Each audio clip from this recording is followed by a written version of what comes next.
Horror कहानियां। बंद कमरा काफी लंबी दास्तान सुना सकता है। मैं 8 महीने की प्रेग्नेंट थी और अपनी डिलीवरी के लिए अपने मायके गई थी। माँ ने मुझे फोन पर बताया, घर के पीछे की तरफ जो खाली जमीन थी ना, वहां पर एक नया कमरा बनवा लिया है। इतने सालों के बाद जैसे ही अपने घर में कदम रखा, कुछ अलग सा लगा। माँ, ये घर के पीछे की तरफ नया कमरा बनवाने की क्या जरूरत थी? अरे बेटा, घर के पीछे दूर दूर तक खाली जमीन है।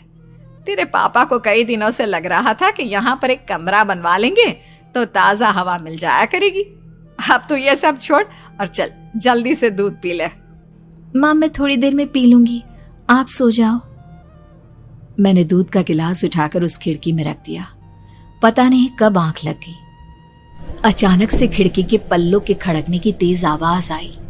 दूध का गिलास धड़ाम से जमीन पर आ गिरा। जमीन पर गिरते ही दूध का रंग लाल हो चुका था। मैंने खिड़की से झांक कर बाहर देखा। चारों तरफ धुप अंधेरा था। उस अंधेरे की तरफ से कुछ आवाजें आ रही थी, जैसे छोटे बच्चे आपस में खिलखिलाकर मस्ती कर रहे हो।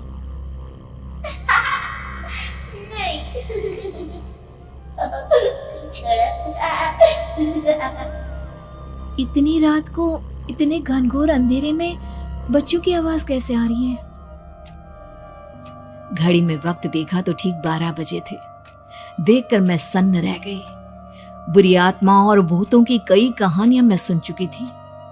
वक्त भी कुछ ऐसा ही था। ऊपर से मैं प्रेग्नेंट। सुना था कि ऐसे वक्त में अक्सर बुरी आत्माएं औरतों का पीछा करती है, तो क्या मेरे पीछे भी? पसीने से तरबतर बड़ी मुश्किल से, जैसे कांपते हाथों से मैंने उस खिड़की को बंद किया।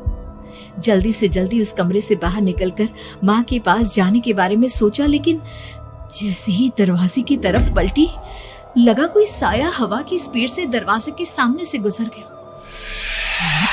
मेरे गले में अटक कर रह गई। मैं जोर से चीख कर माँ को बुलाना चाहती थी, लेकिन वो आवाज खुद मेरे कानों तक नहीं पहुंच पा रही थी। तो माँ तक कैसे पहुंचती?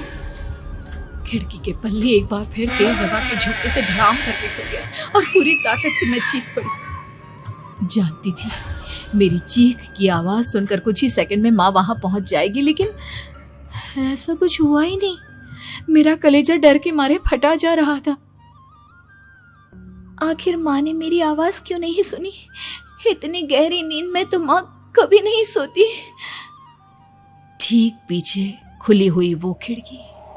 मुझ में इतनी ताकत नहीं बची थी कि मैं पलटकर उस तरफ देख भी सकूं। हवा का एक सनसनाता हुआ झोंका उसी वक्त मेरे कानों से आकर टकराया। लगा जैसे किसी ने दबी हुई आवाज में धीरे से मुझसे कहा, चली जाओ यहाँ से। मैंने दोनों हाथ अपने कानों पर रख लिए और एक बार फिर ताकत लगाकर जोर से चीखने की कोशिश की। माँ! पापा! मेरी आवाज उस कमरे की दीवारों से टकराकर वापस मुझे ही सुनाई दे रही थी। जितनी ताकत के साथ मैंने चीखने की कोशिश की थी, कुछ ही देर बाद उससे कहीं ज्यादा तेज और दर्दनाक चीख मुझे सुनाई देने लगी। ये आवाज ठीक मेरे पीछे खिड़की से आ रही थी। वो आवाज मेरे कानों में पिघलते हुए लोहे की तरह गिर रही थी। उन आवाजों में हैवानियत थी। वो आवाजें किसी इंसान की नहीं है, इतना मैं समझ चुकी थी। कांप रहे हाथों से मैंने अंधेरे में कुछ ढूंढने की कोशिश की। तभी अचानक मेरा हाथ बेड पर रखी टॉर्च पर पड़ा।